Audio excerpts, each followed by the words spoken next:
Jai Baba Swami. Can you hear me? Yes, we can hear you. Okay, perfect. I'm visible properly?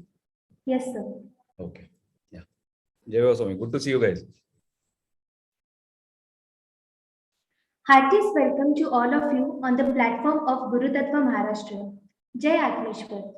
Like we always do, let us begin our session with Guru Avahan. Gurur Brahma, Gurur Vishnu, Gurur Devo Maheshwara, Gurur Sakshat Parabrahma, Tasmai Shri Guruve Namaha.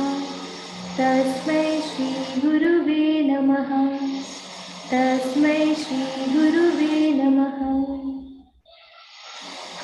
So today we all have gathered here for quenching our spiritual thirst. Spiritual knowledge is the only thing that can stop our difficulties reaching towards us forever. Any other knowledge will satisfy our wants only for that particular time. Spiritual knowledge has the power that the faculty of want is eliminated forever. So spiritually helping the mankind is one of the greatest help that can be done. A guru reaches the pinnacle of the spiritual mountain top. Through his own efforts and out of mere compassion, he comes to guide those who wants to develop themselves spiritually and takes them to the same path he went through his own efforts. Guru's only desire is to quench the thirst of those who desire spiritual progress.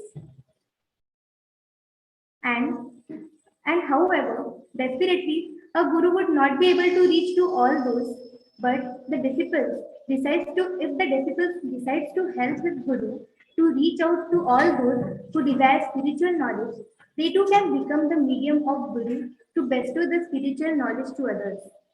Guru Karya simply means helping the society selflessly.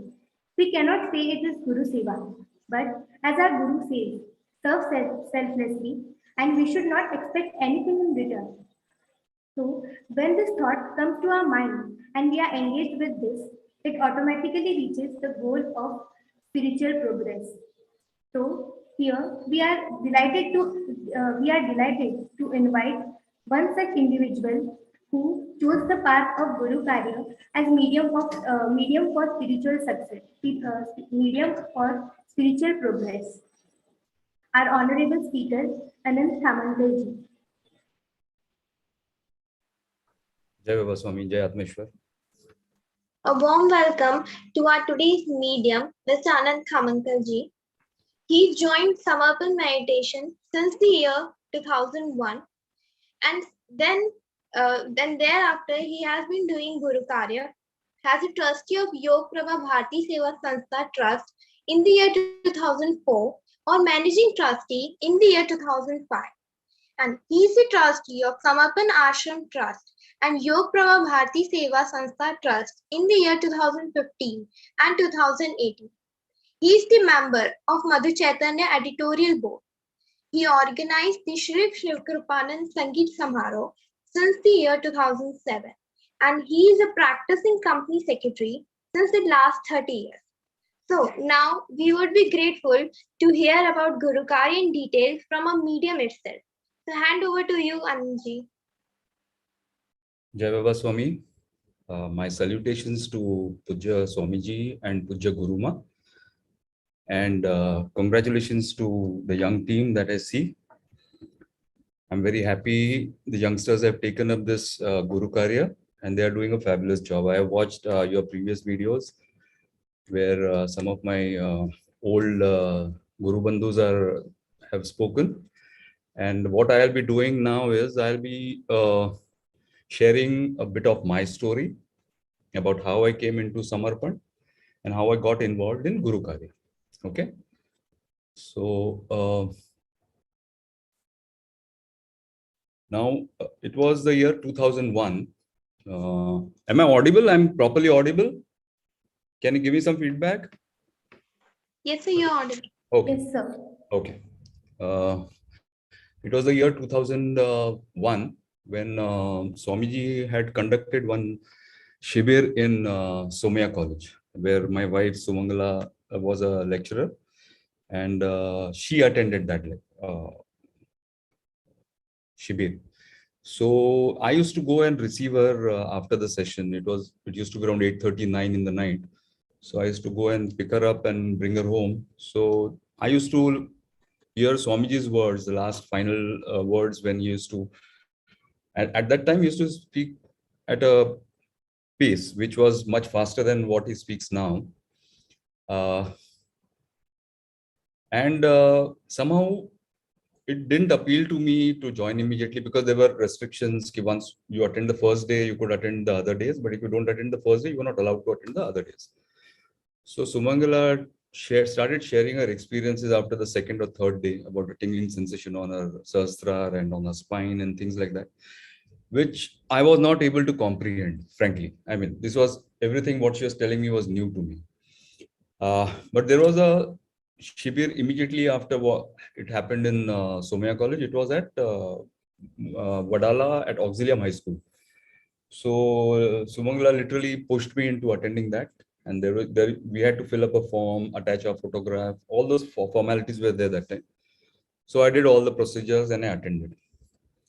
And the first day I went and sat there, the moment Swamiji came and sat on the stage, I mean, there was a feeling which I can't describe. I mean, he started with Sabhi Punya Atmaon ko Mera Namaskar, and he bent like this in front of the entire audience.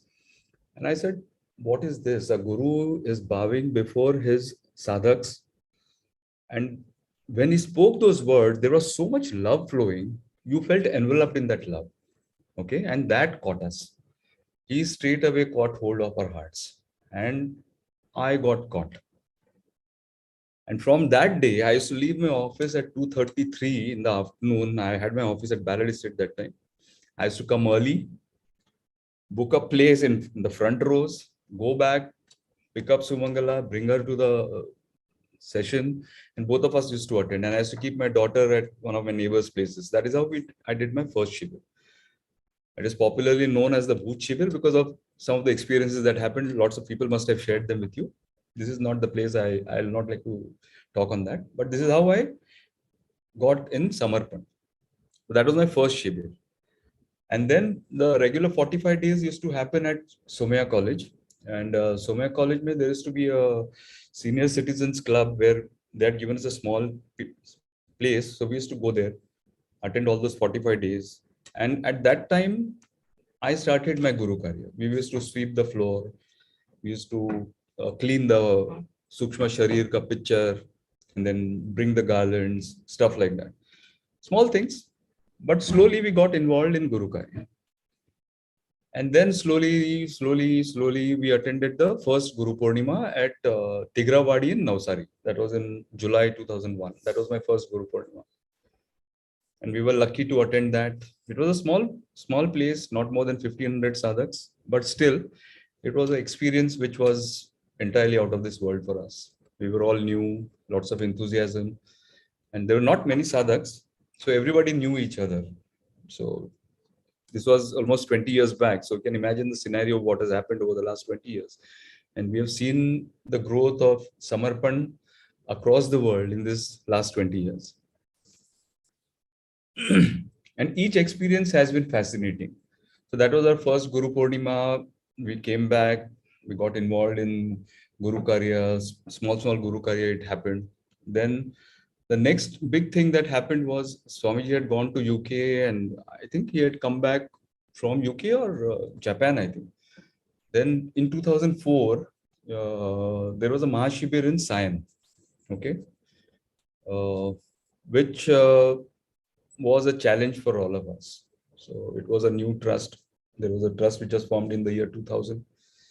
And there were lots of issues as far as funding used to go, because everything was new, sadhaks were new, we were all inexperienced how to handle situations. But the 2004 Mahashivir taught us so many things. And how to face a crisis, how to not lose your cool in a crisis. And then Swamiji was guiding us all the time. He used to give out instructions on how to handle situations. And that is how we got involved in Guru Karya full time. And that was a time when lots of new sadhaks came in Guru Karya. And that team did lots of Guru Karya. They're still active in Guru Karya. People like Pratap Bhai, myself, then Ramnath Kamath, then Umesh Pai, all these people, they all came after that Mahashivir. So that was a turnaround for us spiritually and as a guru and as Guru Karya. So we learned lots of things there. And after that, in October, I think October 2004, Swamiji, by that time, Sumangala was made Acharya of our Ghatkopar Center. And then I used to assist her in carrying out her duties, cleaning the floor, coordinating with the sadhaks, inviting them. When you're receiving the sadhaks at the center, we used to there to welcome them, to make them feel a part of your family. So that was the first thing we learned. All sadhaks are a part of a bigger family. Okay. And the Acharya is the first interface with Samarpan. So how an Acharya treats his sadhaks when he comes to your center is the most critical thing in your Guru Karya. Okay. So after 2004, October 2004, Swamiji called up Sumangala. And on the phone, he said, I want to speak to your husband. So I was there only in the room. So she gave me the phone to speak to Swamiji. She said, Swamiji is there on the other side. He wants to talk to you. So Swamiji said, मी तुम्हाला trustee करतोय. I'm making you a trustee. Are you willing to take it up? He's asking my willingness. Swamiji आदेश करा. So whatever responsibility you give me, we will try to handle it. With his blessings, I became a trustee in the year 2004, October 2004. And within a year's time, I remember it was Rambhai. Everybody knows Rambhai. It was Rambhai's son's wedding in Navsari. And we had gone there for the wedding. So after the wedding, I got a message. Swamiji just called me to the Baba Dham. So I went there. We sat on the lawn, and then he told me, I'm making you the managing trustee because Rambhai's term is getting over and you will be the new managing trustee. So that is how I became the managing trustee. And that is how we got involved in Guru Karya in a big way. It was a small trust. Funding was a major issue. There were not many activities happening in Bombay. But in the meantime, the ashram in Dandi had taken off, where Pratap Bhai was there. Then Sanjay Soni was the first managing trustee. Virkarji were there. So all these people, we started working together as a team. So there was no differentiation between these two trusts. Wherever teamwork was required, we lost all contribute and work together. So that teamwork was always there. And after I became the managing trustee, there were lots of activities which we did. Then Sangeet Samaroh in 2007. It was just before I was about to step down as the managing trustee in 2007. Swamiji started this concept of Sangeet Samaroh, where a platform was to be provided for Indian classical music, because Swamiji always told us that there is a deep connect between Indian classical music and spirituality. So how to experience that practically, Swamiji said that we should have this Sangeet Samaroh. So I was made in charge of that, and we had a big team, believe me. So any Guru Karya, it is not about individuals, okay? It is about teamwork. It is always Samohita. So Swamiji keeps stressing on that. So that is how we got involved in each Guru Karya, and as a team leader, you have to take everybody along with you. Okay, you learn along as you go, keep doing your Guru Karya, you keep learning things. So this is how I got into Guru Karya. This was a small story about myself. And but now certain parameters. See, Guru Karya has you can't structure it. See, it's a very fluid situation when it comes to Guru Karya. You can have a template, you can have a PPT, you can have so many things, but we are dealing with live audience. Okay, there will be a certain template given by Swamiji which you follow. We try to follow it to the T, but again, what audience you are addressing, that is critical. Okay, so there are certain basic guidelines as far as Guru Karya goes. And first and foremost, when we came into Samarpan, all of us, so it was not for Guru Karya, it was not for any other purpose. The only purpose was spiritual progress. Okay, I came for spiritual progress. You all came for spiritual progress. So we can't afford to forget why we came here. Okay, that is the most fundamental thing which should always be there in the back of your mind. I am here for my spiritual progress. Other things are peripheral. Excuse me. Now, Swamiji has been always telling you that there are many ways of progressing spiritually. The first and foremost is meditation. Okay. Samarpan meditation is a beautiful, very simple way of meditating. Okay. It's a Jivant Anubhuti. All of us have experienced that. I won't elaborate much on that. Because Swamiji's pravachans are the best way to understand what Samarpan meditation is all about. So first and foremost for any Guru Karya is regular meditation. Okay. What meditation does is it keeps you balanced. Okay. It keeps you, what Swamiji says is madhya mein rehte ho aap. Okay. So meditate regularly.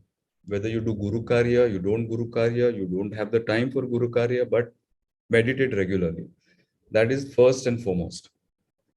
Second is try to get hold or try to contribute in whatever way, because all of us are busy. In Mumbai specifically, I'll say everybody is busy. Time is a big factor for all of us. So whatever Guru Karya you can do in the time that you can spare, take it. Okay, because Guru Karya, getting to do Guru Karya, the chance to do Guru Karya is priceless. It's one of those best experiences of your life. So you should try to take all opportunities that come to you to do any Guru Karya that you can do. No Guru Karya is small or big or important or less important. All Guru Karya is the same. All Guru Karya is the same. Now, lots of sadhaks come and ask me, "Arey Swamiji ko milna hai. Swamiji ko kaise mile?" Best way to meet Swamiji is to do Guru Karya. That is the only way. I met Swamiji for the first time because of Guru Karya. I met him at Nemisha Ben's house in 2001 only, I think, or 2002 maybe. And that too because Swamiji had called Sumangala for the first Dhun CD. Okay, Ravindra Patil and Sumangala were the two voices that Swamiji wanted to use for the Dhun. So he had called Sumangala to Nemishaji's house. So I had gone there with her. So that was the first time I met Swamiji. Then we got involved in Guru Karya ourselves. And then regular meetings used to happen. So Swamiji used to guide us in every small way. Okay. The fact that he is giving you time, he is spending some time with you, that means he is energizing you. He is giving you energy to carry out his Guru Karya. Okay. What Swamiji is doing is he is also doing his own Guru's Karya. We are also doing Swamiji's Guru Karya. So my Guru is Swamiji. I am doing his Guru Karya. So for that, Swamiji energizes you. The fact that he is meeting you, he's talking to you, the fact that he's looking at you, that means he is transferring some energy to you. You feel charged when you meet him, after meeting him, and then you are ready to do Guru Karya. And when you look back, the tasks which you thought were impossible had already happened, and you don't even realize that. Like this, first, I'll share my experience about this first Sangeet Samaroh. Okay. Now, Sangeet, my wife is a classical singer. She learned from a very big guru, Pandit S.C.R. Bhatt. So I had that background. I tried to learn classical music. I couldn't because I am a Besura. So My wife keeps telling me she teases me, but that's okay. We're all used to it. But I used to love doing seva for the gurus, even for Sumangala's guru or my brother's. My brother is a tabla player, so I used to. He learned from Ustad Allah.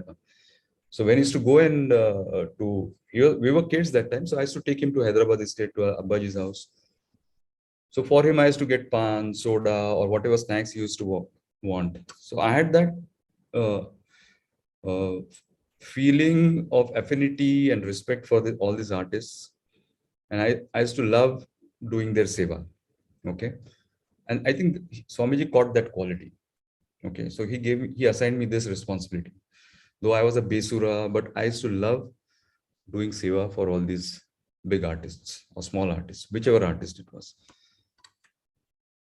So during the first Sangeet Samaroh, we thought we should start our Sangeet Samaroh. It was named Shiv Krupananda Swami Sangeet Samaroh. Shri Shiv Krupananda Swami Sangeet Samaroh. That was the complete name. Swamiji gave us that name. We had a meeting. Then he gave us guidelines on how to go about it. Then he gave us a stage design also. So where the Sukshmaka picture will be, where his stage will be, where the backdrop will come, where the diya will come. All detailing he had given us. Only thing is what we had to do was execute. So what we were trying to do is we were trying to get the best artists to start off our new event. That's Shiv Krupanand Sangeet Samaroh, Swami Sangeet Samaroh. So we thought we'll approach Kishoritai Amondkar. She was there that time. She passed away some years back. And she was the leading vocalist of her time. I hope many of you have heard about her or heard her sing. So she was a fabulous singer. So we thought we'll go and meet her. So me and Sumangala, both of us, we didn't even know where she stayed. But then we went. And then see how energies work when you're doing some Guru Karya, when Swamiji has assigned you some Guru Karya, the energies are all behind you. Somebody had told us she stays opposite the Siddhivinayak temple. So we went to Siddhivinayak temple and he asked one of the workers there, Are Kishoritai kuthe rahtat? So they told us, you go in that gully, that is a building name, you go. We went. We knocked on her door. Her assistant or whoever help was there, she came on the door. She said, Tai Ahad, we asked her. So she said, Tai doesn't meet people just like that. Without appointment, she will not meet you. So I requested her, tell Tai ki it is about a program. We want to meet her. And it's about a program for our Guru. So she went and conveyed the message. So Tai sent a message, he asked them to sit. And we were waiting for her. She came after 15-20 minutes. She got ready. And we were sitting on the floor. And she had a small jhula in the drawing room. So she came and sat on the jhula. And we told her about the concept of the Sangeet Samaroh, about my Guru, Shri Shiv Krupananda Swami. She spoke about her Guru, Raghavendra Swami. We had a discussion. We spent almost 2.5 hours with her. This lady hardly gives 10 or 15 minutes to people. And with Guru's grace, with Swamiji's grace, we could spend 2.5 hours. Okay. And that was one of the most beautiful experiences of our lives. But she did not agree to sing because her budget was way beyond us. So we did not have that sort of budget. So then Ujjwala Tai suggested, Ujjwala Tai, you all know Ujjwala Tai, she suggested, why don't we approach Pandit Abhisheki, Jitendra Abhisheki's son, okay, Shaunak Abhisheki. So he was fortunately in Mumbai. He was at his mama's place in Dadar. So we went and met him. He agreed. And he was the first artist to perform for us. And Swamiji was there on the stage. First, Swamiji gave a small discourse about what is the concept behind this Sangeet Samaroh and what is the connection between spirituality and classical music. And after that, Shaunak Abhisheki performed from us. The first event was in the Fine Arts Society in Chembur. Okay. So now you do this Guru Karya sincerely. Okay. And then Swamiji is there behind you all the time. And this is how he meets you. He himself will call you. In fact, you feel so embarrassed sometimes. He sends a message. Ujjwala Tai had called up so many times. Khawankar jirna vichara, tanna veda hai ka. So means he's so considerate about your time. Okay. And you feel so embarrassed. Arey Baba, tumi adesh kara Swamiji. You just have to utter a word and we'll be there. But no, his way of dealing with his sadhaks is so courteous. So it's a lesson for all of us. He respects your time. At the same time, we have to understand that we have to respect his time. Okay. So there are some templates when it comes to Guru Karya, which I will share with you now. See, I don't have a PPT with me. Because I find PPT is very restrictive. I'd like to talk to you in a free-flowing manner. There are certain ground rules for doing Guru Karya. First is regular meditation, like I said earlier. Follow instructions which have come from Swamiji to the T. Let there be no deviation. If you're deviating from something, inform Swamiji before doing that. Okay. There will be situations where you may have to deviate, but please inform Swamiji before deviating, because Swamiji has given certain instructions with a purpose. Okay. Because he sees things which you and me will not see. So follow those instructions to the T. Then third, take your team along with you. Okay. Always take your team along with you. It is not about the individual. You are lucky to have got some Guru Karya to execute. Okay. But you as an individual means nothing. All of us are the same. You have just been given responsibility and you are the one who will be interacting with Swamiji as the leader. So, but your leader, as a leader, you have to take the entire team with you. Okay. Without the team, you are nobody. So take your team along with you. And if there are differences of opinion, encourage that. Okay. If there is a difference of opinion, that means people are alert. Okay. They are not blind followers. They are not blind followers. So they are alert. It's a very good thing. So you should encourage discussion. You should encourage debate. Okay. But let there be no disruption when you're debating. Okay. Let there be no bad blood. Encourage good ideas. Encourage new ideas. So that is how we keep improving the ways of doing Guru Karya. Okay. And if you disagree with certain people, fine. But you need to convince those people to your point of view. Okay. Like in any debate, debating is important in any Guru Karya. All of us are convinced when Swamiji gives instructions, there are no questions asked. We follow that blindly. But when you're discussing among ourselves, there'll be limitations, time limitations are there, money limitations are there. There'll be situations when we have to deal with authorities in the departments, government departments, where you may not get the response that you expect. So at that time, you have to keep your cool. This is not your Karya, it is your Guru's Karya. Okay. So you as an individual are a zero. You are just a medium for what Swamiji wants. If the work happens, if the Guru Karya happens, great. Nothing like it. If it doesn't happen, there is a bigger plan. Believe me, there is always a bigger plan. Okay. But when you plan something after getting instructions from Swamiji, you should be ready with plan B, plan C. Okay. If this thing doesn't happen, try this out. If this thing also doesn't happen, try this out. So plan B or plan C always works. Okay. Plan A may not work sometimes, because there are other things which are happening in the background which you are not aware. So plan A may not happen, but plan B will work. Plan C will work. So you should be always ready with alternate plans. Then we have a tendency to complain. So that's human nature. That's fine. Perfectly all right. Even we used to do that. We used to complain. But when we met Swamiji, then when we used to tell him about our difficulties, the things we are facing. So some people had this tendency to complain a lot.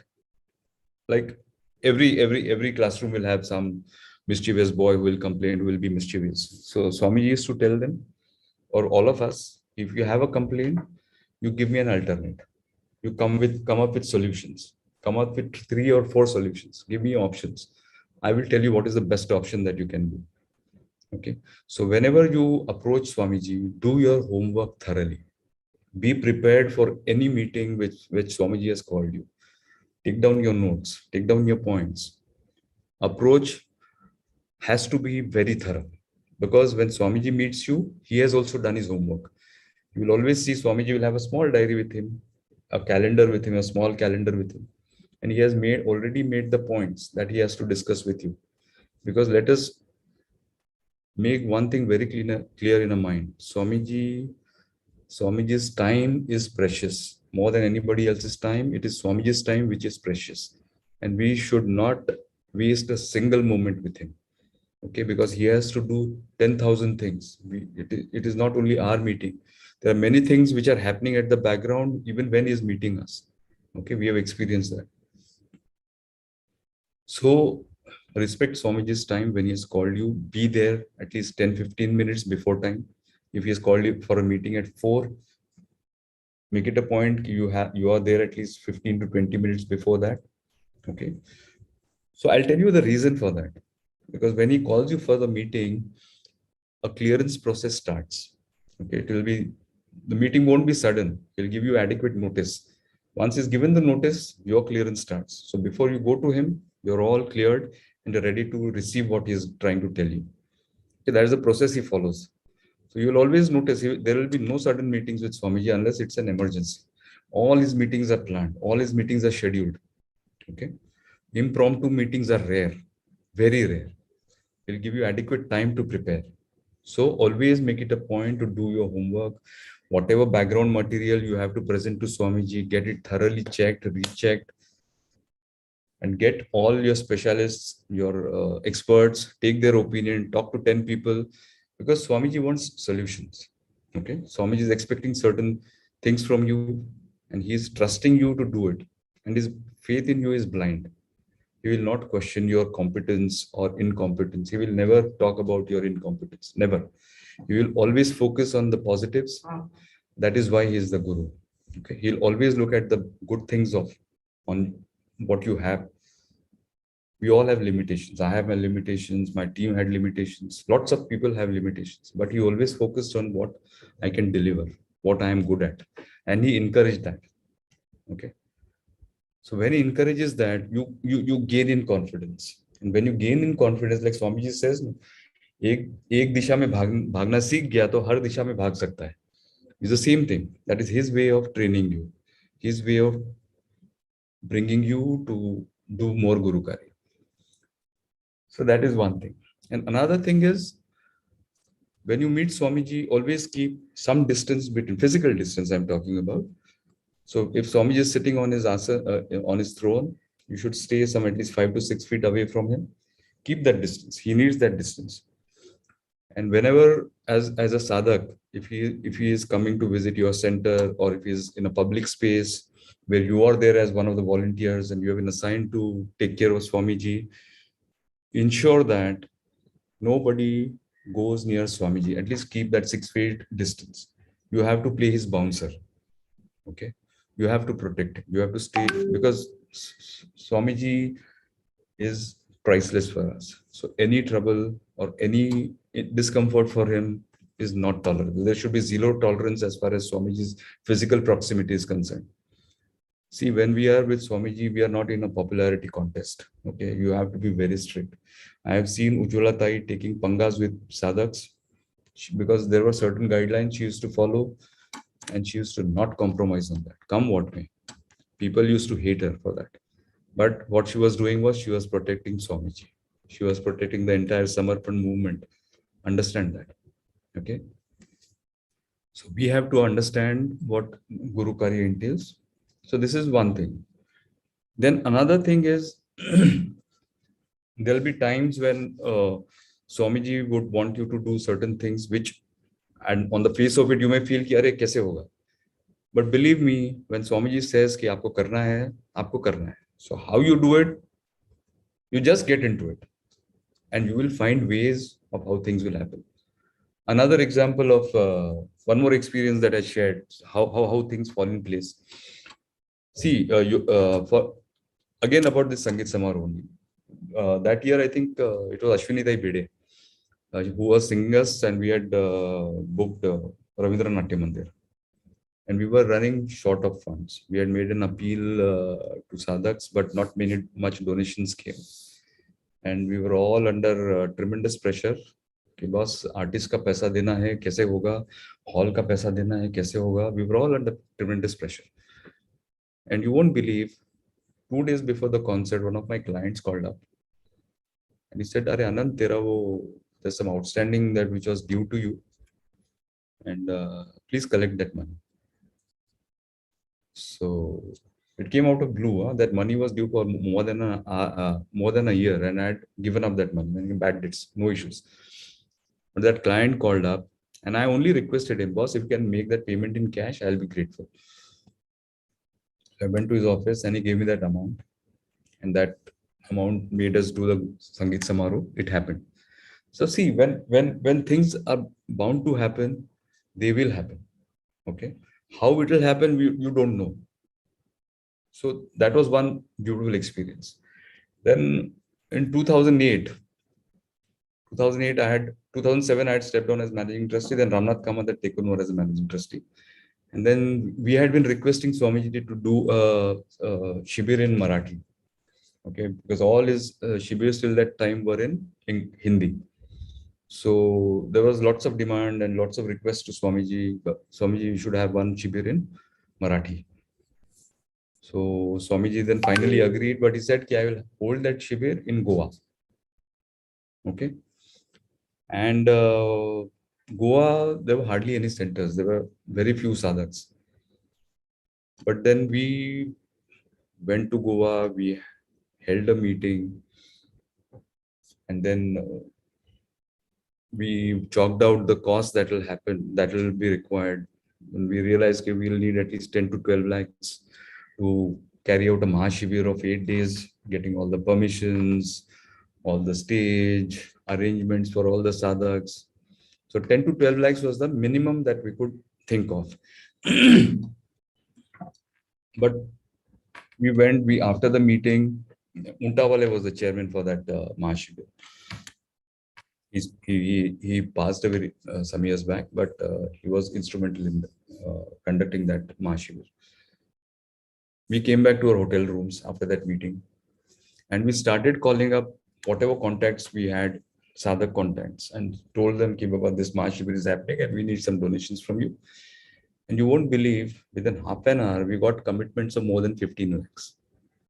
So why this happened? I mean, I just pick up the phone, I call him, जय बाबा स्वामी जी का महाशिविर हो रहा है गोवा में, उसके लिए आप क्या कमिट करते हैं, डोनेशन चाहिए. They'll give us a figure. All 4-5 of us from the same room, we started calling, and within half an hour we got commitments of more than 15 lakhs. And that is how the Goa Mahashivir happened. Teams from Mumbai, Gujarat, they all went, they spread out in Goa, did the Guru Karya. We did house to house canvassing, and after the Mahashivir there were more than 100 centers in Goa, across Goa. Goa is a major spiritual center for Samarpan meditation, and Goa Ashram came up. It is one of the most beautiful ashrams. If you guys have not visited that, please do that. It's in South Goa, in Shiroda. It's a beautiful ashram. We all should go. But today, Swamiji performed Guru Shakti Dham's Khad Puja today. He laid the foundation stone today in the morning, I think. So that was one more experience. And then look at the Guru Karya that is available today to all of us. See, when I took over as the trustee, some documents were handed over to me. The first trustees, I got to see some correspondence which they had with Swamiji. It was lying in one of the boxes. And there, one Mr. Sawant, he also passed away recently. He was one of the first trustees. So I found his letter, which was addressed to Swamiji. Very sad.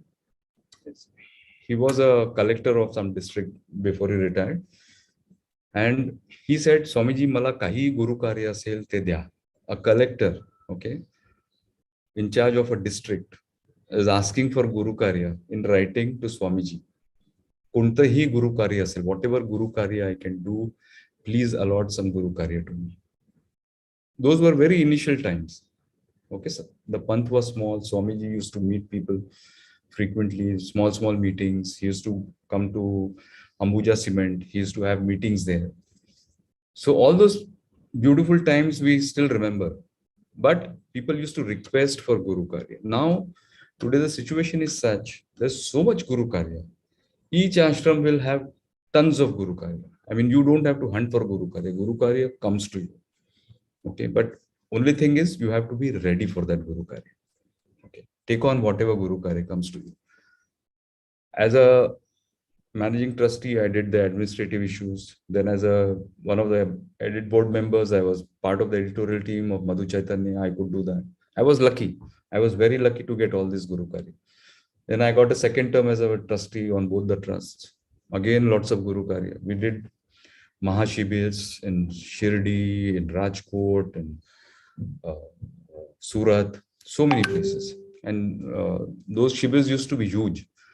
I mean, we now what Swamiji during the last 2 years, he has been doing online, but those organizing those Shibis used to be a big task. And it used to take months of preparations. And there used to be a huge team, Pratap Bhai, Umesh Bhai, Ramani, so many of us. All of us used to work together. So logistics were there. Logistics had to be taken care of. Catering, residents, Swamiji's arrangements, a place for Swamiji, Guruma, Swamiji's family. So many arrangements. Logistics were a nightmare, believe me. But it used to happen very smoothly. Okay.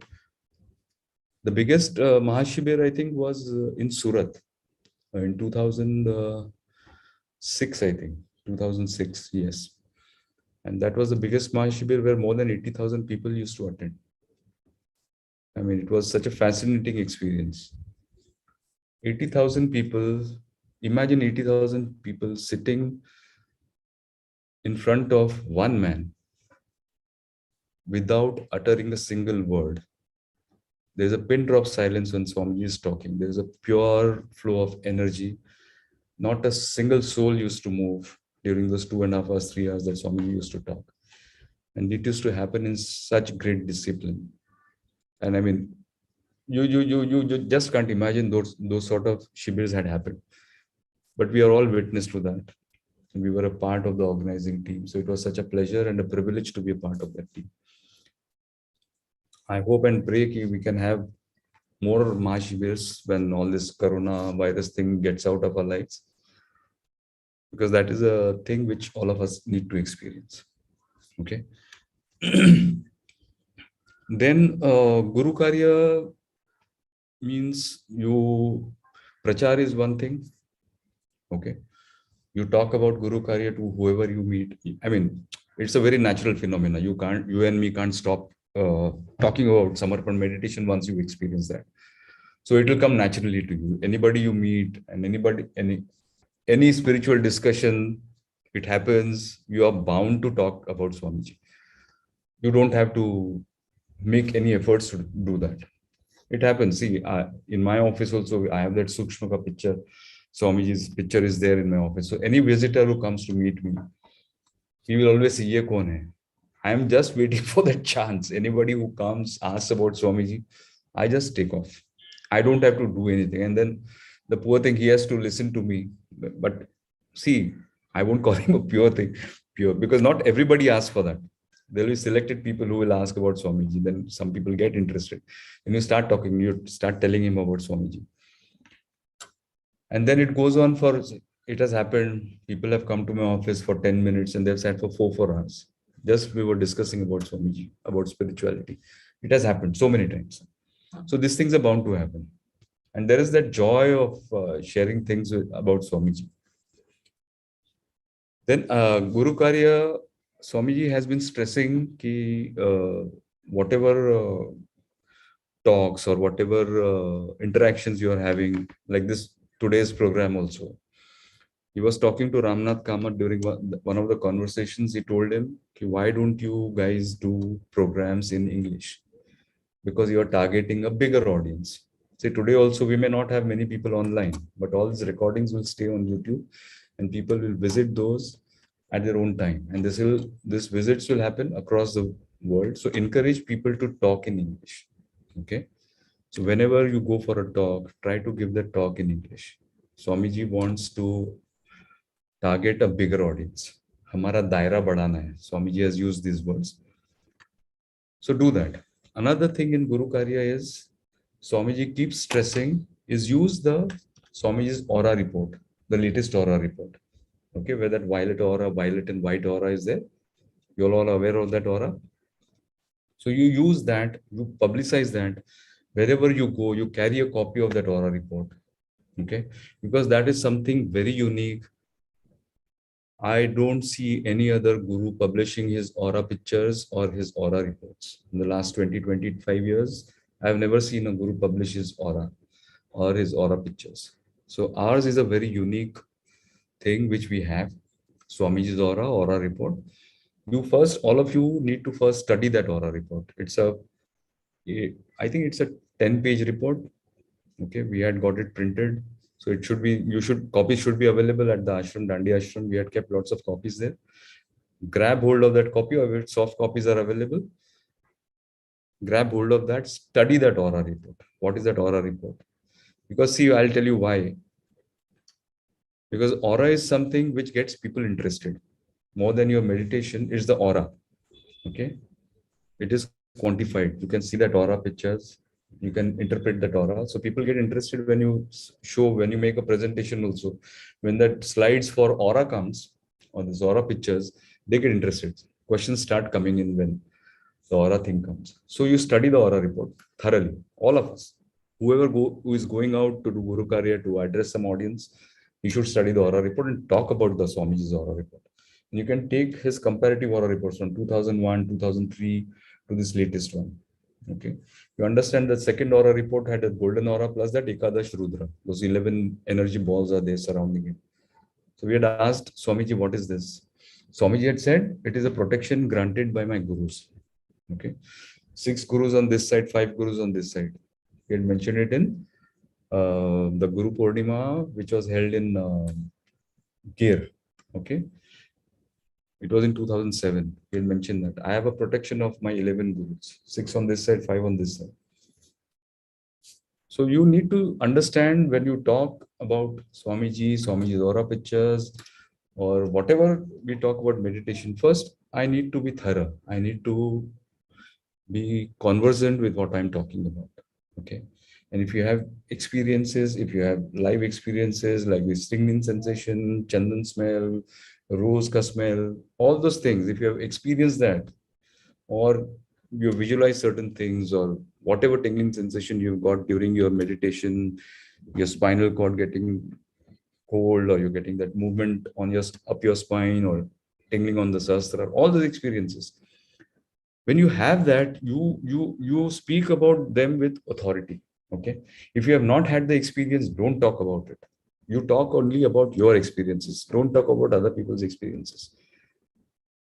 Okay. Each individual has experienced different things at different times. Okay. Some may have experienced it in the Shibir itself. Some may have experienced it after 45 days or during 45 days. Some may have experienced after 1 year, 2 years, 10 years. We don't know. Okay. So each one will experience things at different times in different ways, but each sadhak's experience is unique to him or her. But everything that is common is that connect with Swamiji. Each one of us feels that Swamiji is mine. I know him personally. Swamiji knows me personally. And so I am very close to Swamiji, and Swamiji is very close to me. So each one of us have that feeling. Okay. So that is very unique. Then you need to, when Guru Karya is like you're talking about Samarpan meditation, addressing an audience, it may be school children, it may be the teachers, it may be medical students, medical graduates, doctors, engineers, any strata of society. So you need to modulate your or package your talk accordingly. Okay. Some people, you need to appeal to their intellect. Okay. Some people, it's only about bhav. So once you appeal to the intellect, ultimately they get bhavuk and they get connected to Swamiji. Okay. There are ways, and this is something which is beyond your intellect. Okay. If you try to keep questioning why it is happening, you will not get that anubhuti. So first and foremost is you have to uh, condition the audience in such a way that they come in that receiving mode. They're ready to receive what you're trying to tell them. So once they come in that mode, they start identifying with what you're trying to tell them and they start receiving. Okay. I'll share one experience with me, and I have shared this with this experience many times. So I have been addressing lots of corporates. I've given talks in many corporates. I've given talks in the armed forces, on the navy, on the naval ship, on yoga day. So each talk has been a different experience. I've addressed teachers, I've addressed students. So each one is a different. Okay. So I'll tell you about the talk that I had given at Tata Motors in Pune, Nigdi. They have this plant at Tata Motors. I was in Bangalore for some audit, and I was to come back the next day to Mumbai. My flight was already booked. But then Archana Chudnaik, she was the Pramukh Acharya at that time. She had called me. She said, "Dada, पुण्याला जाल का तुम्ही?" मी म्हटलं का बाई मी I am in Bangalore. So she said नाही असं असं टॉक ठेवायचं आहे आणि तुम्ही जात असाल तर मी कन्फर्म करते. So I spoke to my client कि boss, can you cancel that ticket to Bombay and book me to Pune? So he readily agreed. So this is see how things work. He readily agreed. I confirmed with Archana Tai. Archana Tai fixed up a time. So the talk was somewhere at 4 in the evening. So I took the morning flight, landed in Pune, and I had 2 to 3 hours to kill before I was to go to the Sadak's house, who had organized all this. He is an employee of Tata Motors. Then I went to his house. He took me to Tata Motors, and it was a group of engineers, hardcore engineers, 40 of them. And they were working in the climate control division of Tata Motors, where they air conditioning and other things for the cars. They design all those. So I had this corporate presentation with me, which lots of us have used. And again, like I was talking, I started talking. I mean, prayed to Swamiji, and once you start, the first 2-3 minutes are always tricky. I get very nervous when starting my talk because that connect happens after some time. So once you pray to Swamiji and that connect happens, the words just start flowing. I don't even realize what I'm talking about. Okay. And after 5 minutes, I went on.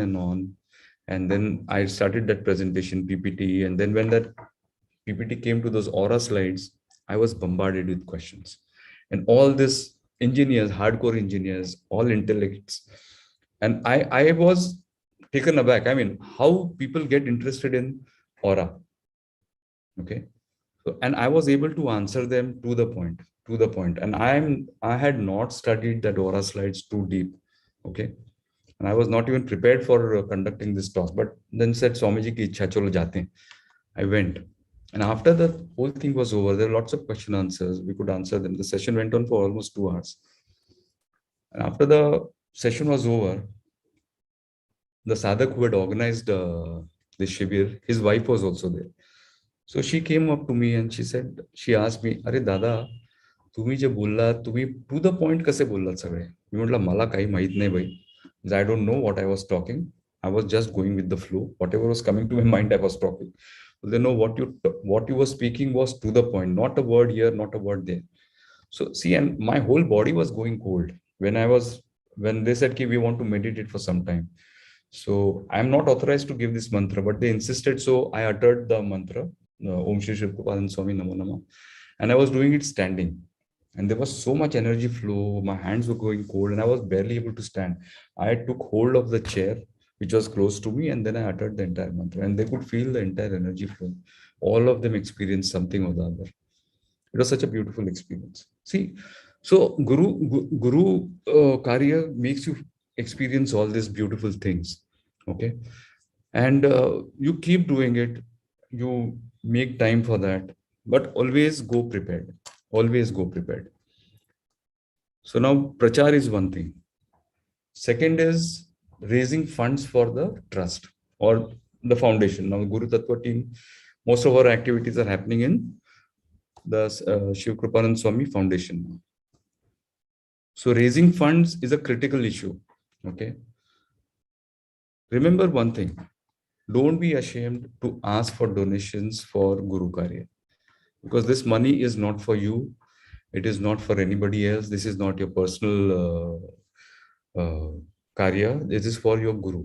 Okay, so when you're asking something for your Guru, for Guru Karya, so there should be no fear, there should be no hesitation in asking. The person may donate, he may not donate. But when you ask for donation, you have to talk to him about projects that are happening across the world. Okay, so you can focus on one particular project like Dandi Ashram. So now you can talk to him about the progress that has happened. You can always carry a presentation. See, there are, I think some sadhaks have made presentations about all the activities that are happening. The donation team will guide you. So you can show the progress that has happened over a period of time, the construction that is happening, the donation that is required, and why this Guru Murti is so unique. Okay, and why these Guru Shakti Dhams are so unique. So understand the concept behind those Guru Murtis. Okay, so when you talk about that, you should be thoroughly prepared. So there will be lots of questions when you go to ask for donations, because it is money. It is hard-earned money of sadhaks. You have to be very careful with sadhaks' money. Okay. Lots of you will take up positions as trustees and acharyas, pramukh acharyas, and you'll be dealing with sadhaks' money. So Swamiji, when he had first guided us as trustees, when we were nominated as trustees, the first things he had told us was, मेरे accounts, मेरे trust के accounts भी मेरे जैसे ही साफ होने चाहिए. So there will be no financial manipulation. You should avoid any manipulation. You have to be transparent with money, because you're dealing with public money and you're accountable. This is not your personal money. So you have to be very careful when you're dealing with money. So this is one critical Guru Karya, because you're answerable to authorities, you're answerable to your auditors, you're answerable to all the compliances, and then be very strong on compliances. Okay. We used to run trusts. Foundation came later. Okay. Yog Prabha Bharati Seva Sanstha Trust, and we were answerable to the charity commissioner. The charity commissioner can call you. He can ask for your books. Anyway, we have to file your annual reports every year. So be very strong on compliances. Be very clear when it comes to financial dealings, even at the center level also, when the donation thing starts. Now everything is online. So that's the best thing that has happened. Earlier, we used to collect cash at the center. The Acharya will send it to the Pramukh Acharya will send it to Swamiji. Okay. Or the trustees, whichever way we wanted to use that. And most of the donation used to come in cash. Then we had people depositing checks. We started doing the online thing. Then the donation portal came up. So now everything is online. So all the transparency has come. But at the center level also, my Acharya, Ghatkopar Center's Acharya, the first Acharya, Mr. Subhash Dhon, he was very transparent. So every quarter, he used to give out a statement about the donations received, about the expenses that we have incurred for the center, and the balance in hand. So based on the balance that we had in hand, we used to organize shibirs. Okay, because all shibirs require money. Okay, rent for the place where we are holding the shibir, the flower arrangement, the prasad arrangement. Okay, so all those things used to require money. Audio recording, video recording. So we have to plan all that. So transparency in all your financial dealings is a must. That is one critical aspect. Swamiji used to always say, "Mere accounts bhi mere jaise hi saaf hone chahiye." And he used to trust all his trustees blindly.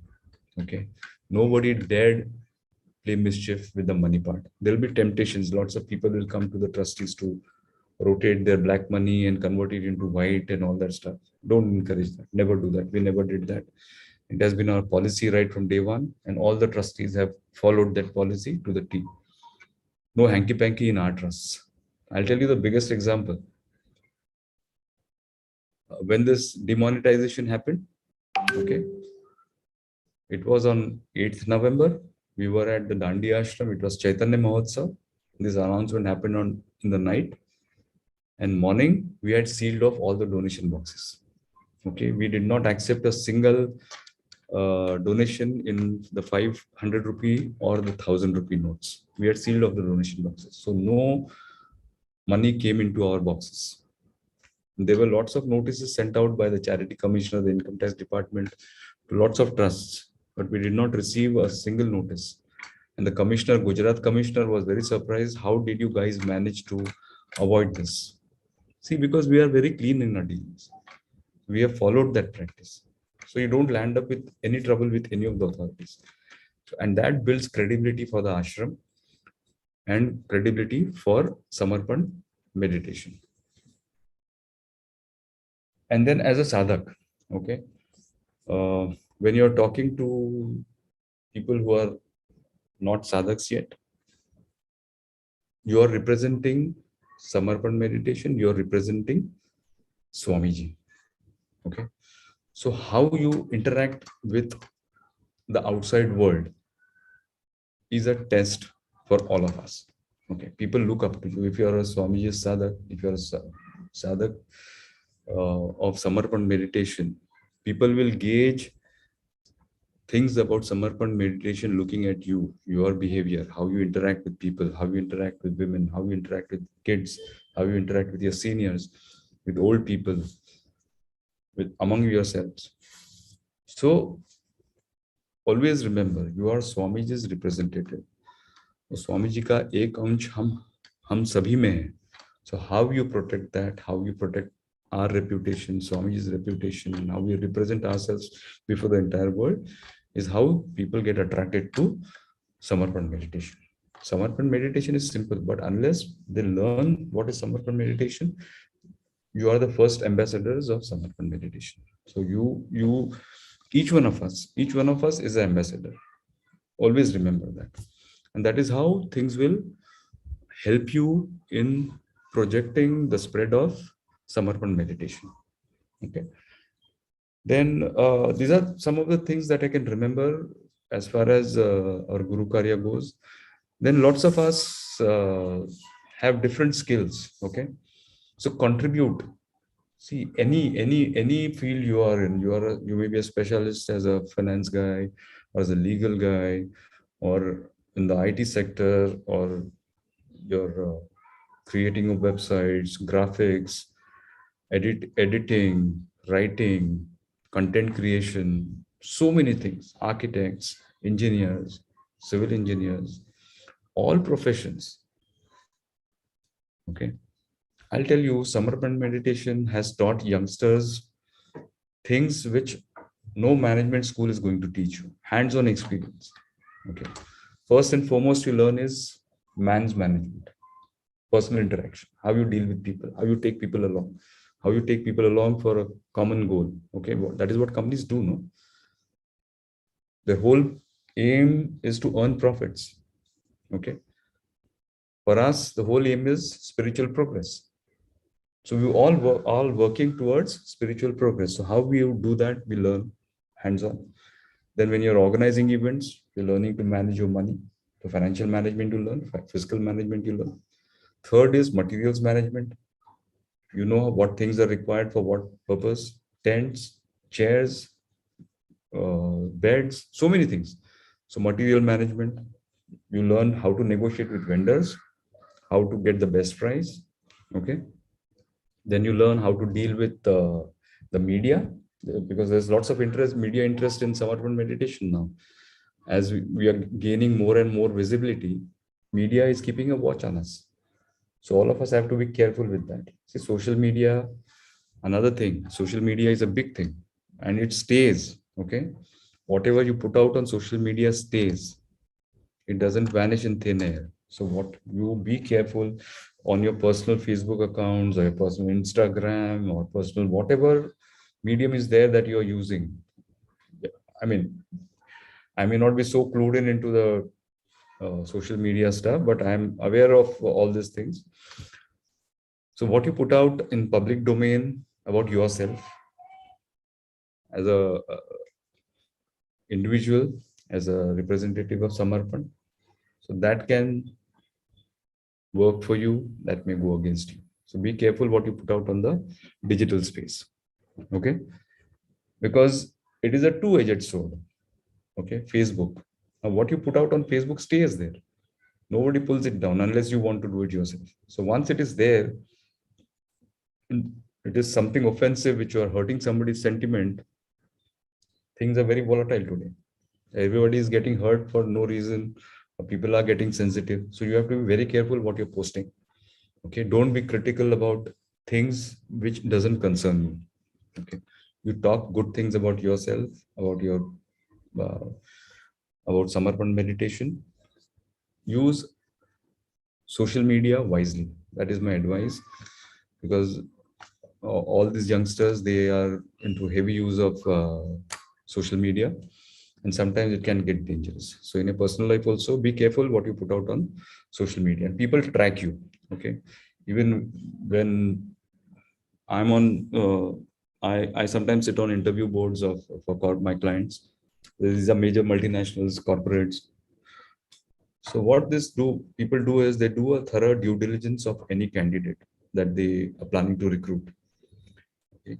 So if you're a summer meditator, okay, it makes you stand out. Always put this on your CVs. If you're applying for a job, put this on your CVs. You're a practitioner of Samarpan meditation. So that helps you stand out from the other CVs that go. So when I was talking to all these interview panels, these HR guys, so I asked them, how do you do your due diligence? What is your process? So they told us, first and foremost, we look at is their social media accounts. First thing that we look at is do a Google search. Okay, if there is a criminal case against you, or if there is a civil case against you, it will pop up, it will show. You do a Google search with particular name, it will pop up. Okay, or whatever post you have put, they check your public profiles, Instagram or Facebook, whatever you put your public profiles, your LinkedIn profile, they check that. So anything which is not suiting the company, or they are outright rejected. So you need to be very careful with your social media accounts. Then second is, as far as lots of you will be interacting with the press, okay, or the media people will come and try to interview you. Or so you have to be very careful what you put out, what you talk, and don't talk without authorization. Okay, if you are not authorized to speak to the press, go through your Pramukacharya, go through your trustees or the media team that we have put in place. So they are the ones who will be authorized to speak to the press. So be very careful with what you put out. Okay, there will be articles which will be critical to us, which people are always waiting to pull you down. So be careful with what you put out. Be careful with what you talk to the press or what you put out in public domain. That is another aspect. Social media is a double-edged sword, I keep saying. Use it carefully. Then other than all these things, try to attend all the events, Samarpan events that happen, where Swamiji or Guruma or Amrishji or whoever tries to connect with you. Okay, because there'll be lots of ideas that you get. Always make it a point, if the physical programs start happening, always try to make it a point to attend at least one event in a year. The best event to attend is Guru Purnima. Second is Chaitanya Mahotsav, Swamiji's birthday celebrations. And third is Mahashivratri. Make it a point, come what may, you should attend at least one of these events. If it happens physically, online to anybody, anyway we are attending. But as and when this physical thing happens, please attend that once. The energy that you get in these events lasts you through the entire year. Okay. It lasts you through the entire year. Believe me, we have experienced that. And make it a point to visit ashrams. Okay. And encourage your sadhaks, your sadhak bandhus to visit ashrams. Because there has to be a regular movement at the ashram. Okay, and let sadhaks see, observe, and experience firsthand what is happening at the ashram, the progress that each ashram is making, the Guru Karya that is happening at the ashram, the Guru Shakti Dhams that are being built, the Gaushalas that are being built. the cultivation that is happening. So try to make it a point, plan it out, go out in teams. Okay, go out in teams to and visit various all the ashrams possible in India. If people, some of you can go abroad, visit ashrams. Okay, in Canada, in UK, wherever the ashrams are there, Singapore, try to visit them because you learn a lot from that. Okay, as a sadhak, you learn from each ashram's experience. The sadhaks there will share their experiences, the difficulties they have faced in bringing the ashram to that, the permission that they had required, the difficulties that they had with the government authorities, the difficulties they had in raising donations. So it is all a learning experience. So visiting ashram is critical for all Guru Karya, all sadhaks. Okay. See, it is not only about visiting and going there as a plain observer. No, get involved in the Guru Karya there. The more movement happens at the ashram, the more, how do you say, there's an emotional connect with the ashram. Okay. You get that feeling of, how do you say, you tend to connect with that place. You feel that this is my ashram. Okay. I have contributed a part of my time, part of my money, part of my bhav for this ashram. And I feel very connected to this ashram. There is an emotional connect. So when you go to the Guru Shakti Dham, sit in front of Swamiji's image and then you meditate, all those emotions keep flowing in and you experience different experiences each time you go. Okay, each time you go to meditate at each of the ashrams, different ashrams will give you different experiences. Like you go to Dandi ashram. Now that first murti, the marble murti that we have there, it is the oldest murti that we have. So you get a different experience there. You go and sit with the new murti, you get different experiences. So we each one of us have experienced different emotions, different feelings with these murtis. Okay, these murtis talk to you. People have experienced that. Lots of people have shared their videos, what experiences they have had. In fact, after the lockdown was lifted, you should listen to some of the fascinating experiences that people have had. So visit ashrams. That is very critical because you understand what Samarpan meditation is all about and why we are doing all this Guru Karya and what is the main goal for this Guru Karya. So going to ashrams gives you that perception, okay, that perspective to understand what Samarpan meditation is all about and what is Swamiji's idea and what Swamiji is trying to convey to us and what Swamiji is trying to give us. Okay. That is one thing. Then center visits. Okay. Center visits are critical. So because see now when we were new, there were hardly any centers and there were hardly any, we were all small centers, 10 people, 15 people. Then we went maximum to 125. That was the biggest number of sadhaks we had at Ghatkopar Center. So that numbers will keep fluctuating. But during the initial days, there were very few centers across Mumbai. So we used to make it a point, any celebration like 1 year anniversary of a center, or if some event is happening. So we used to make it a point to visit those centers, Mulund Center, Borivali Center, Ghatkopar Center, Vasai Center, Thakurli, Masjid Bandar, so many centers. So make it a point to visit all these centers. So you learn from each sadhak's experience at different centers. Okay. And people from all strata of society come to these centers. So you understand how people are dealing with situations there. You tend to understand their situations. You tend to sometimes you are in a position to help some sadhaks there, or you meet some very interesting people, very interesting sadhaks, and you make friendships for a lifetime. Now I'm blessed. I have a new family, a whole big family in Samarpan. So I can just pick up a call if I'm facing any difficulty. I'll call up any of the sadhaks and talk to him, share my mind, share my problems, and there will always be a solution. Okay. Somebody will come up with a solution. Okay. Otherwise, if you are facing a problem, talk to sadhaks. Go visit centers. Make it a point to visit centers. You will grow as a person. You will grow as a sadhak. Okay. And meeting more and more people gives you a different understanding of the human psychology, the human mind, the sadhak's mindset, and how the people perceive Samarpan meditation. So when you are interacting with new sadhaks, you have certain background in your mind. You are ready with the problems that others people have faced, and you have spoken to them, you have understood them. So when those problems come to you, you are already ready with your answers. So that's why meeting people, meeting sadhaks is important.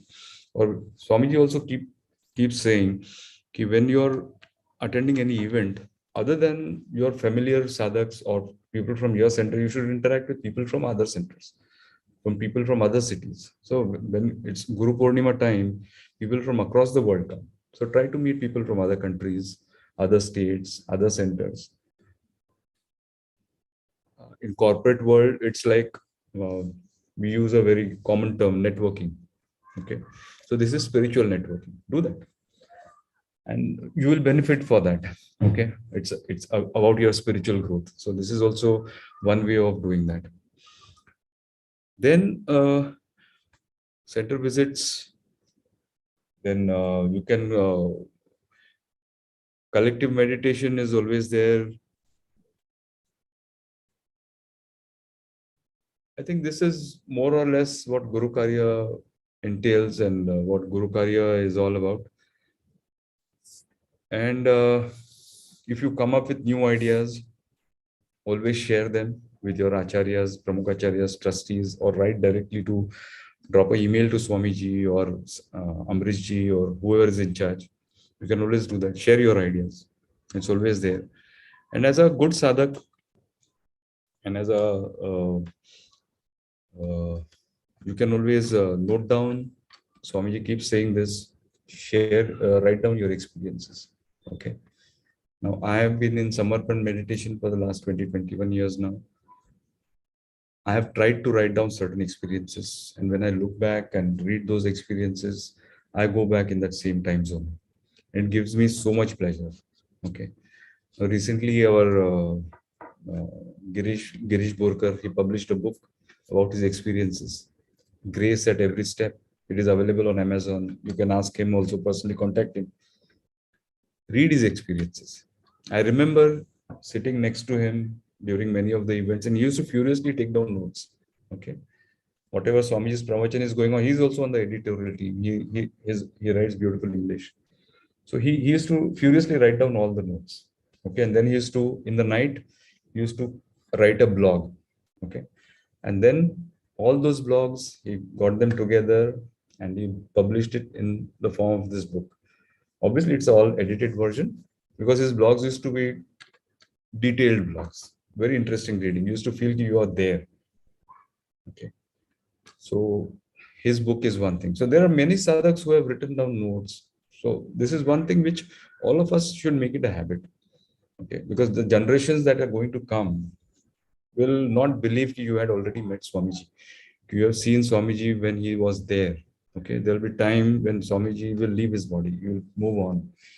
But people will find it hard to believe you had met Swamiji.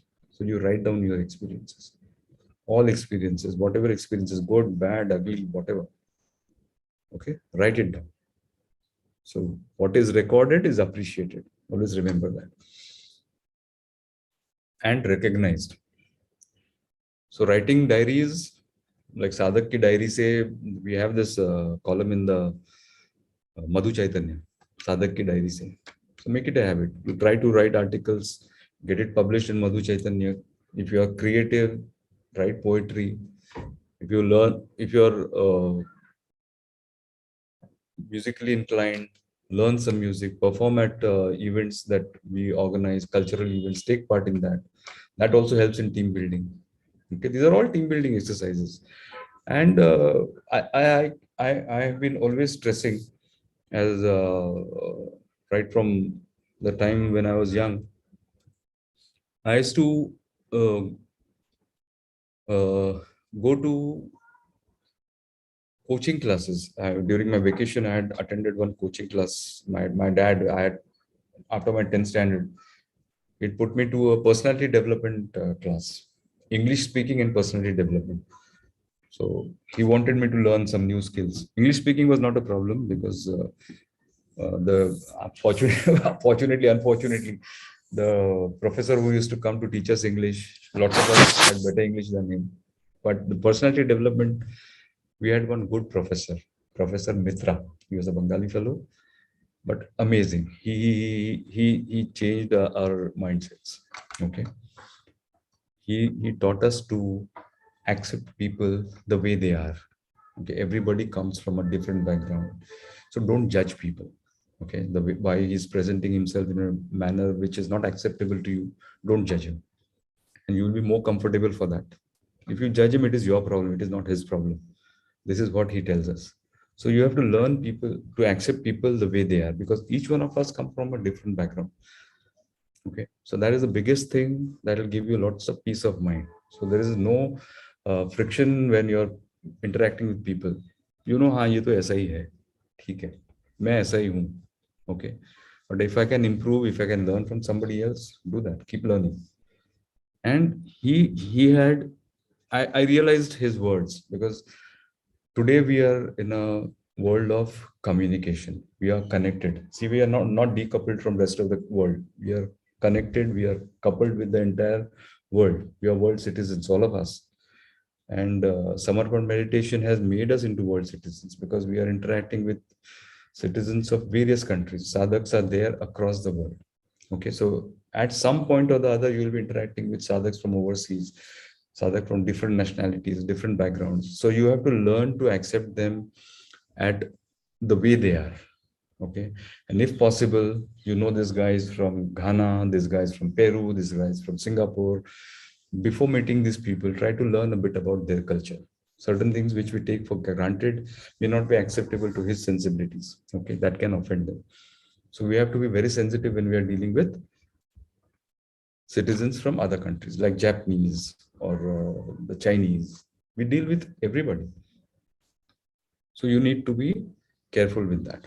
And then I keep stressing whenever I have addressed youngsters during our meditation sessions, or when during the youth shibirs, I have stressed on one thing, that is personality.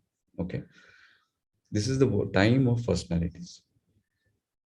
As youngsters, each one of us, I keep telling, is a brand. Okay, Anand Khamankar is a brand. When people think of Anand Khamankar, there is a certain image that comes in front of them. Okay, he's a corporate guy, he's a consultant, he's a company secretary, he's a meditator. All those things suddenly flashes. When we think of Tata Motors, you think of Indica or today's Nexon or whatever cars there, or you think of Fiat, you think of a certain image comes in your mind. So each one of us individually is a brand. And how you develop that brand, okay, as a personality, you're a personality, right? As a sadhak, you're a personality. So how you develop that personality is critical for your growth as a meditator, as a person, okay, and as a citizen of this country. Okay, so, and personality development is not a one day thing, it is an evolving thing, it's an everyday thing, it's a moment to moment thing. Okay, each experience teaches you to grow as a person. Each experience gives you a perspective. Each experience adds to your personality. Okay, like I'll share my own experience. See, when I passed, came to college, school was very happy times, protected. But when you came to college, we meet youngsters who come from different backgrounds. So there will be complexes. Okay, but then I went into National Cadet Corps, NCC. Then I did my mountaineering. I played cricket for my college.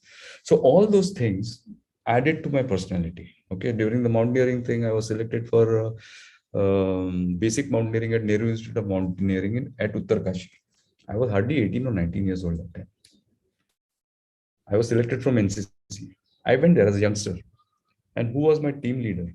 It was Major Soin. He was Sadarji from the Indian Army. And there were people from Singapore Army who had trained, who had come to take training in mountaineering from Nehru Institute of Mountaineering at Uttarkashi. So I was interacting with people from the armed forces, Indian Armed Forces, people from NCC, people from Singapore Army. So now, see, as a youngster, you are impressionable. 17, 18, as an 18-year-old, if I'm interacting with these people for 21 days, see the impact these people must have had on my mind at that tender age. Okay. At that time, you have to work in a team. Climbing is an individual sport as well as a team sport. Okay. So you are there in a rope. So you are divided in ropes, 8 people, one rope. So you are working, climbing, you are reaching a destination as a team. So you are helping each other. So I learned teamwork there. Okay. I learned determination. So there's a target before sunset. You have to reach there. You are high up at 18,000 feet, 19,000 feet. If you are, if you don't reach the destination before dark, before it gets dark, you're stuck.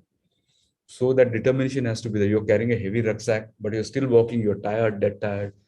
But your team leader keeps urging you to keep walking, keep walking, keep walking. Even if you're dead tired, he keeps pushing you. So that determination comes. Okay. So I learned that determination. I learned teamwork. I learned individual craft. I learned mountaineering.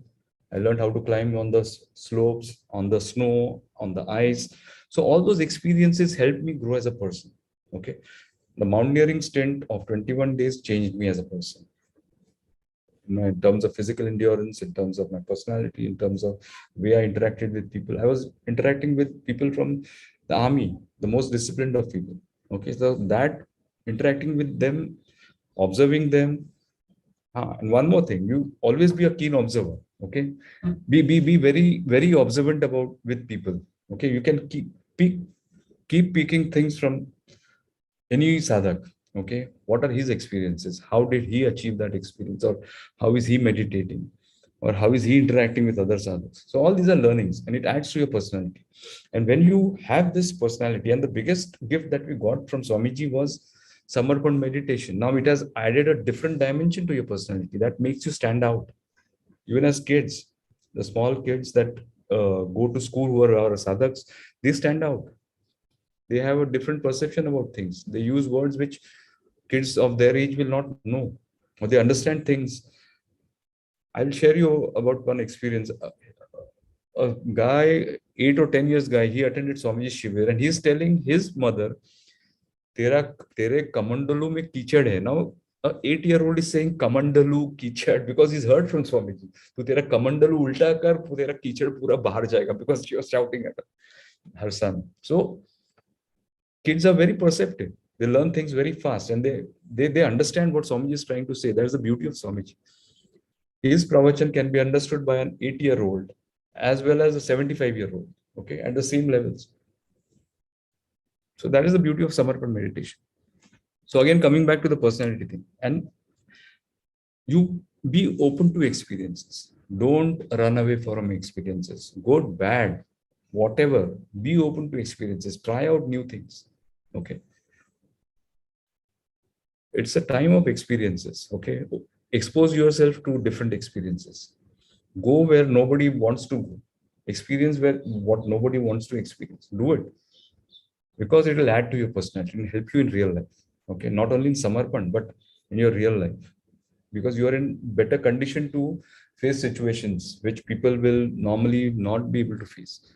But with Swamiji's protection, with your spiritual strength, you will sail through many situations. Okay, it will help you in your work life. It will help you in your profession. It will help you in your personal interaction with people, and learn to communicate. Okay, what I see is people guru karya karte hain, and you can't be unidimensional. See, when you're dealing with people of different strata, you have to be aware of what these people are thinking, what these people want. So as youngsters, advice to youngsters, read a lot. I don't mean reading on the net, the small snippets or short notes, short news. No, read proper literature. Okay, it enriches your mind. Okay, always do that. Make reading a habit. It enriches your mind. It gives you a perception. It gives you uh, it makes you understand and enjoy a different world. We have such rich literature. Start with Swamiji's Samarpan, Himalaya ka Samarpan Yog. Start with that. It's such a beautiful story told such beautifully, as if you're experiencing what Swamiji has experienced. Read it. Okay, start with that. Then you move on to other literature. Do that. Reading is very important, critical, and stay clued in into what technological changes are happening. Okay, even Swamiji, he is so clued in. You can identify with him. You can talk any technological thing. He will understand that. Okay, he can क्या बोलते हैं youngsters identify with him. Okay, the latest youngsters means 20 years old, 25 years old, they can identify with him. So Swamiji is so clued in into what is happening around him. He is aware. Okay, what you, I am woke. That's the word youngsters are using these days. I'm aware of that. I may be 60, but still I'm aware of this word. You woke. So be aware of what is happening around you. Be politically aware. What politics is happening around you, what is happening in the corporate world, what is happening in the social world. You should be aware of all that. So it helps you in your Guru Karya. Okay, when you go and meet people, you are aware. When somebody's talking about some topic, you're already aware of that. So staying clued in into happenings around you, you have to be aware of what is happening around you as an individual, as a person. It will help you in your Guru Karya. And feel blessed that you have been able to do Guru Karya and get a chance to do Guru Karya. Now, I want to share one experience which happened at Guru Purnima in Rajkot. Okay. During one of the discourses, Swamiji was there on the stage, and some sadhaks were loitering outside the podium and outside the tent. And some sadhaks saw Om and Trishul in the sky. It was rainy time. So lots of sadhaks ran out to see the Om and Trishul in the sky. After they came back, Swamiji said, यहाँ पे महाकाल बैठा है, आप लोग बाहर ढूंढ रहे हो. Okay, that is one thing. Then second, he was talking about Guru Karya. He was saying, he held his sadra, that the top that he wears. अरे ये शरीर का बंधन है. हाँ, जब ये शरीर का बंधन छूट जाएगा तो तुमको कौन पूछेगा रे. तो आज गुरु कार्य करने का मौका मिला है, तो गुरु कार्य करो. Consider yourself blessed that you have got some Guru Karya. Consider it as Swamiji's blessings. Because Swamiji says, the day I leave my body, I won't need anybody to do my Guru Karya. So we are all blessed and we are grateful to Swamiji that he is there. He has given us this opportunity. And I'm happy that you youngsters are taking a lead initiative, and be open, be transparent with all your dealings in real life with your sadhaks.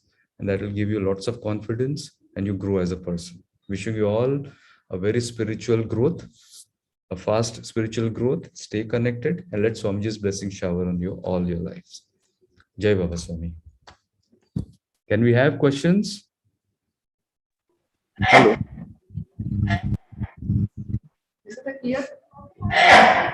So, thank you for your wonderful experience you have shared.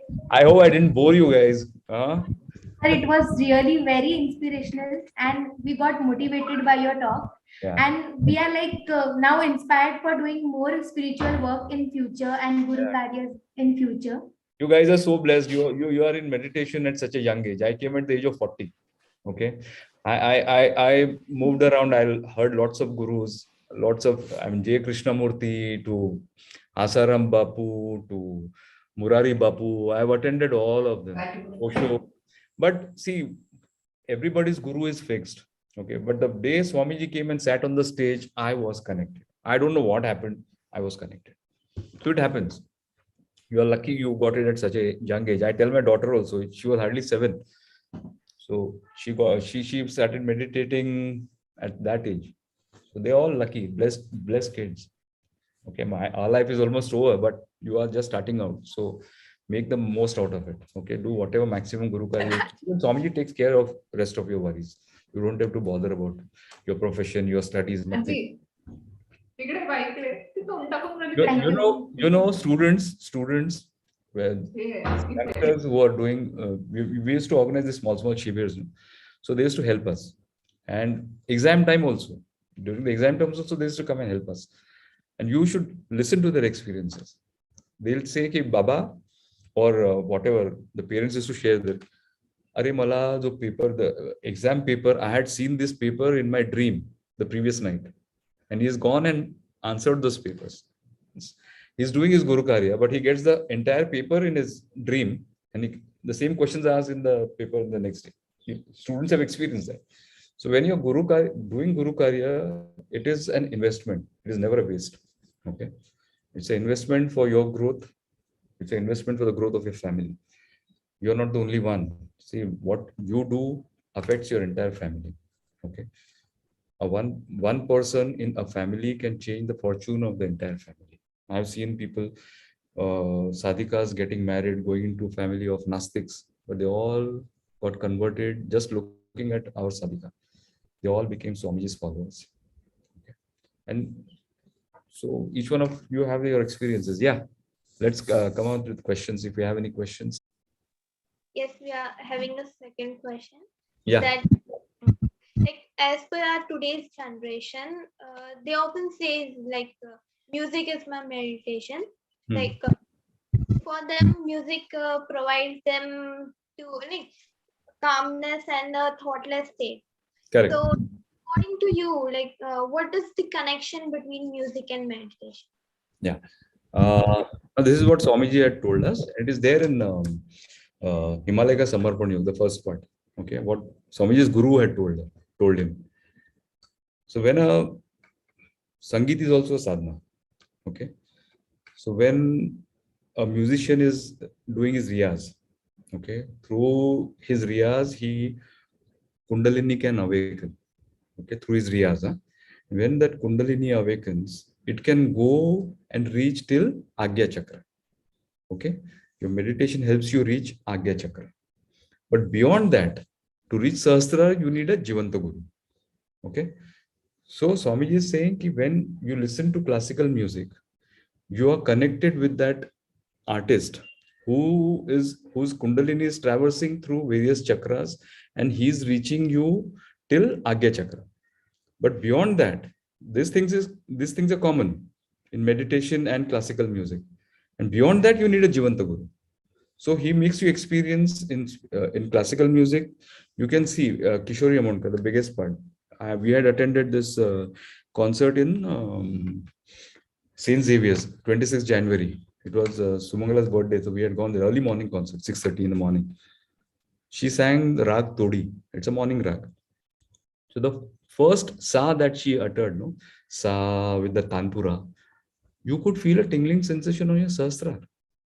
So I could immediately relate what Swamiji was trying to tell us. What spirituality and what classical music had this connection. It helps you reach here. If that note is pure and you have pitched correct, it will help you connect here. So if you listen to Pandit Jasraj or Pandit Bhimsen Joshi, all these stalwarts, you listen to them with your eyes closed. You will feel that thing happening with you, that tingling sensation happening with you. And that effect stays with you for quite some time. See, pop music, you listen, you forget. Sun liya, bhul liya.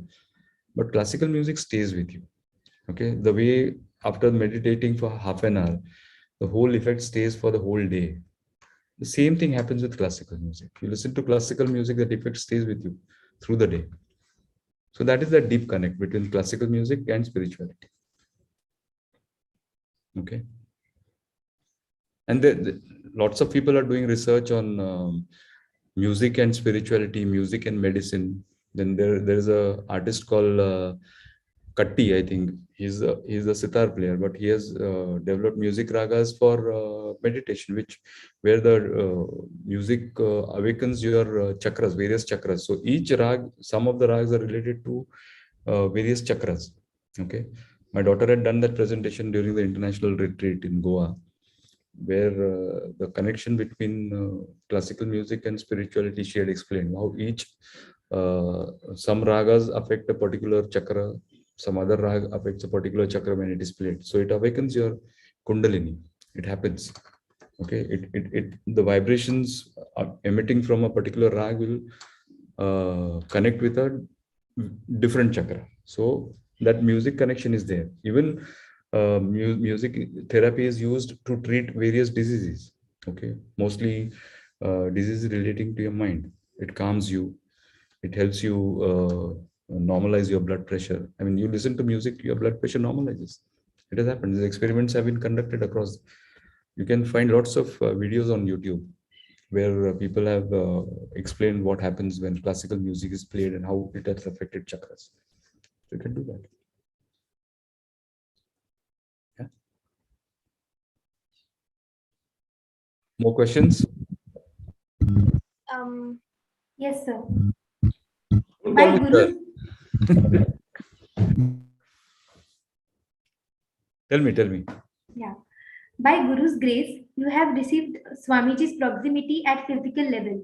But Yes, as Swamiji says, one should always connect at subtle level. absolutely. So, how did you connect with him subtly by living in the proximity at physical level?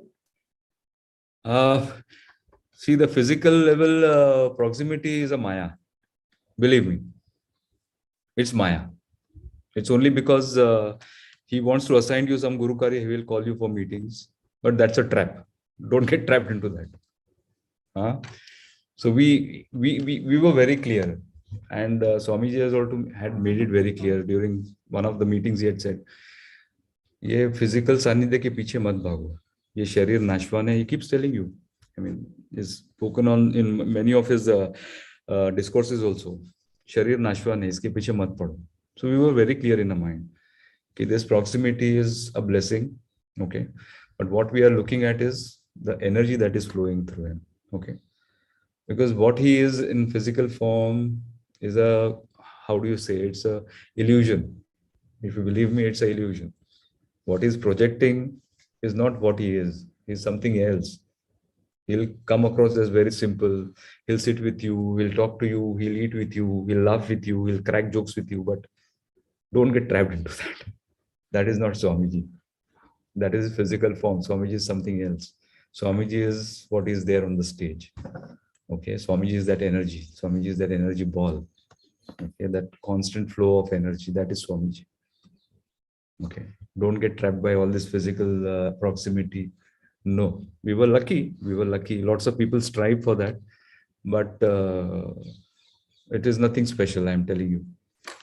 We were blessed. I'm telling you, we were blessed to have his physical proximity, but the connection that sadhaks have at that spiritual level, at that subtle level, is critical. You should strive for that. Physical proximity is great. I mean, you are happy with him in his presence, in Guruma's presence. You'll always be happy, joyful. Everything is there. But then there's a tendency to get trapped, and more physical proximity is you start taking him for granted.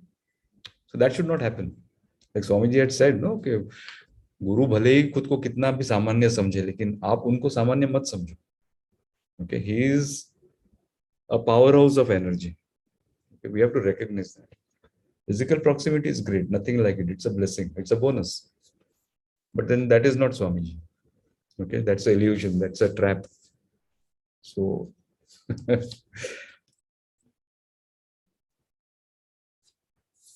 but yes, getting proximity to Swamiji is also something which we all strive for. Maybe because we got lots of proximity, we understood what Swamiji is all about. And he had told us that this proximity will stop after some time.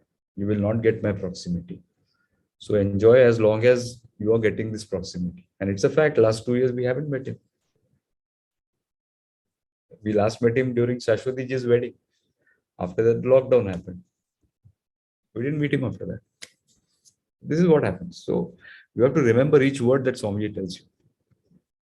And he has looked us in our eyes at Ujjwala Tai's house and told us, आज जो बैठे हो मेरे साथ कल नहीं बैठोगे, ध्यान रखना. He has told all of us. So it is important. It is priceless. His physical proximity is priceless. But don't get trapped into that. If it happens, great. If it doesn't happen, his wish. Okay. And when your time comes, he will call you. Okay. सबका time होता है रे. And don't get disappointed कि नहीं मिला, स्वामी ने बुलाया नहीं. No, don't worry about that. He will call you when the time comes. And remember one thing in Samarpan, it is all about timing. Everything has a time and place. मन का हुआ तो अच्छा, नहीं हुआ तो और भी अच्छा. Harivansh Rai Bachchan's words. Okay, Amitabh keeps using those. Okay. So Swami ji के इसमें भी समर्पण में timing is everything. So you strive for certain things. ऐसा होना चाहिए, वैसा होना चाहिए. It doesn't happen that way. Leave it to Swami ji. Go with the flow. तो नैया में बैठ जाते हैं ना, पतवार चला रहे हैं स्वामी जी, हम तो बैठे हैं, किनारा आएगा पहुंच जाएंगे. When my time comes, he will call me. Simple. And I had never strived to meet him personally. Physically मिलना है, कभी दिमाग में ख्याल भी नहीं आया कि नहीं स्वामी जी को मिलना है. It never happened. But we were blessed. He called us. बुलाया. When my time came, कुछ पुण्य कर्म किए होंगे पिछले जन्म में, तो he called us. He gave us that proximity. Tomorrow it may not happen. So you don't be disappointed by not happening. So, होता क्या है, it's difficult when you have experienced that and then you don't experience. You should be mentally ready for that.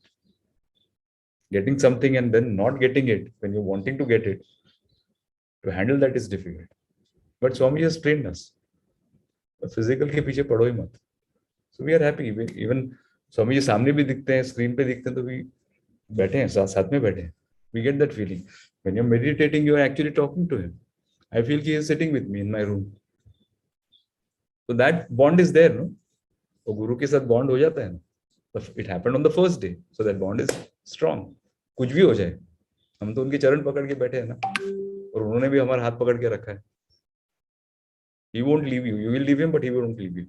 अरे तुम खड्डे में जाओगे तो भी मेरे को तुम्हारे पीछे आना पड़ेगा. That is what he says, no? भले ही तुम मुझे छोड़ो, मैं नहीं छोड़ूंगा तुमको. That is the beauty of Swamiji. We tend to forget in our day-to-day life, so don't feel guilty about that. Okay, हम भूल जाते हैं, मेडिटेशन नहीं करते हैं, या ध्यान नहीं होता है, गुरु कार्य नहीं होता है. बॉम्बे में तो it is very tough. But that should not give you that feeling of guilt. अरे प्रेम करते हो ना गुरु पे, खत्म हो गया, उसी में सब कुछ आ गया. ध्यान करो नहीं करो, स्वामी जी ने तो बोला है. That love is unconditional. माँ बाप से भी बढ़कर प्रेम है वो. Okay, parents will love you unconditionally. It's a natural thing. You will love your parents unconditionally. But a guru, it is pure love, nothing else. Unconditional love. And you could sense it, you can feel it, you feel enveloped by it. It's so beautiful. Just be open to experiences, beta. और कुछ नहीं है इसमें. समर्पण में be open to experiences. You will grow as a person. I'm telling you, you will grow as a person. And you have time on your side. Yeah. पूछो और पूछो. I'm there. There are no more questions now. Got tired, huh? Got bored. Don't worry. If you have any questions, let me know. I hope you guys had a good time. I could contribute a bit to your understanding of Guru Karya. Okay. So now we are at the end of this session.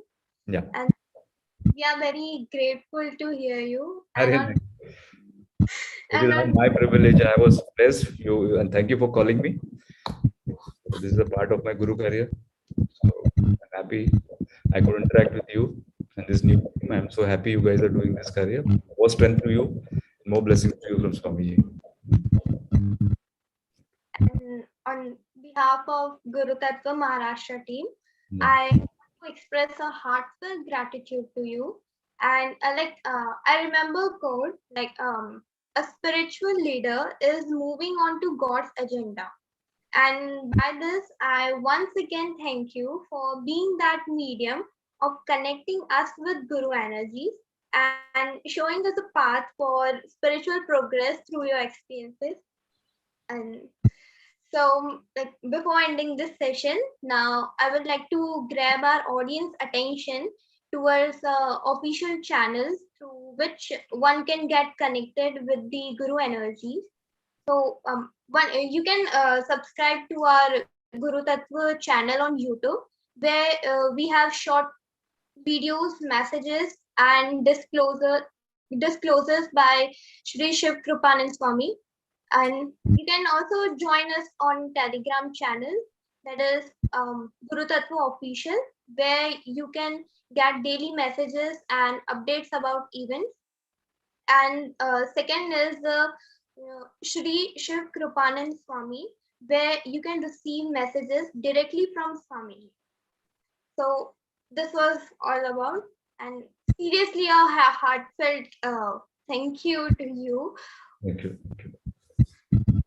Now we'll end this session by taking Shanti. Shanti.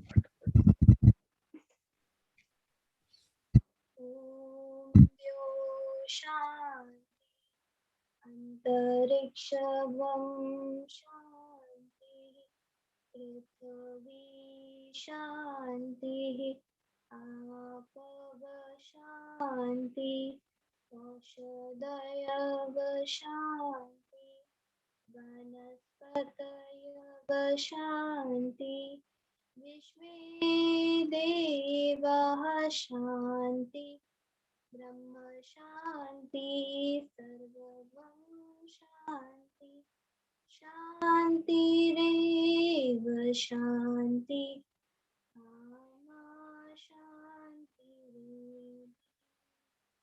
ॐ शान्ति शान्ति शान्तिः सर्वरिष्टसुख शान्तिर्भवतु. Thank you. Jai